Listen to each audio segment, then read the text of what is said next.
መጽሐፍ ቅዱስ ብቻን የማንቀበልበት ምክንያት ይላሉ እነ ወንድማኬ ከመጽሐፍ ቅዱሱ ባሻገር ሌላ ባለስልጣን የሆነ አካል ስላለ ነው። ያ ደግሞ ቤተ ክርስቲያን ተብሎ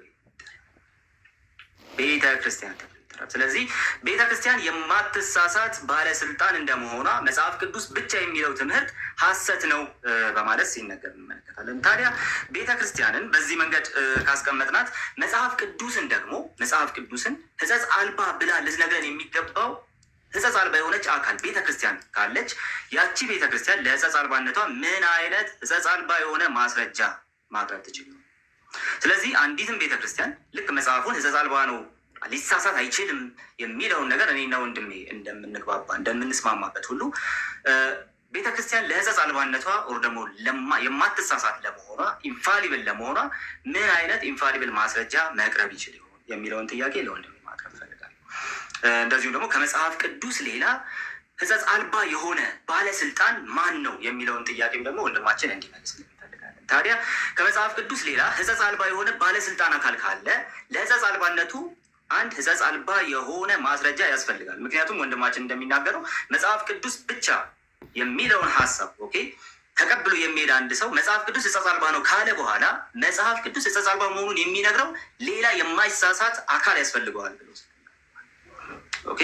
ስለዚህ መጽሐፍ ቅዱስ ለመሆኑ የማይሳሳት ማስረጃ የሚያስፈልግ ከሆነ ወንድሜ ቤተክርስቲያን ሕጸጽ አልባ ለመሆኗ የማትሳሳት ለመሆኗ የማይሳሳት ማስረጃው ምን እንደሆነ እንደሚያቀርብልኝ ተስፋ አደርጋለሁ፣ እጠብቃለሁ። እንግዲህ ቤተክርስቲያን አትሳሳትም፣ ሕጸጽ አልባ ናት፣ ልትሳሳት አትችልም የሚሉ ሰዎች ማቅረብ ያለባቸው ነገር እሱን ስለሆነ ማለት ነው። ከዚህ ጋር በተያያዘ እንደው ሌላው የምናነሳው ነገር ምንድን ነው? መጽሐፍ ቅዱስ የማይሳሳት ባለስልጣን ነው ብለን ከተናገርን በኋላ ሌላ የማይሳሳት ባለስልጣን መጽሐፉን ሊደግፍ የሚችል ሌላ የማይሳሳት ባለስልጣን እንዳለ አባቶች ነግረውናል። ራሱ ቤተክርስቲያን የሚሆን ሌላ ስለዚህ መጽሐፉ የማይሳሳት መሆኑን የነገሩን ሌሎች የማይሳሳቱ አካላት እንዳሉ ነግረውናል አባቶች። ስለዚህ እንደነዚህ አይነት ጥያቄዎችን ማስቀመጥ ያስፈልጋል ብዬ አስባለሁ። ዛሬ እንዲመለሱ የምንፈልጋቸው ጥያቄዎች እነዚህ ናቸው።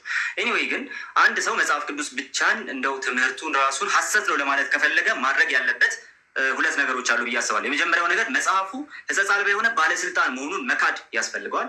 ሁለተኛ ከመጽሐፉ እኩል የሆነ ሌላ ባለስልጣን አካል የመኖሩን ሁኔታ በማስረጃ ማስቀመጥ ያስፈልገዋል። ስለዚህ በዚህ ምሽት እንደነዚህ አይነቶቹን ጥያቄዎች ወንድማችን እንደሚመልስ ተስፋ አደርጋለሁ።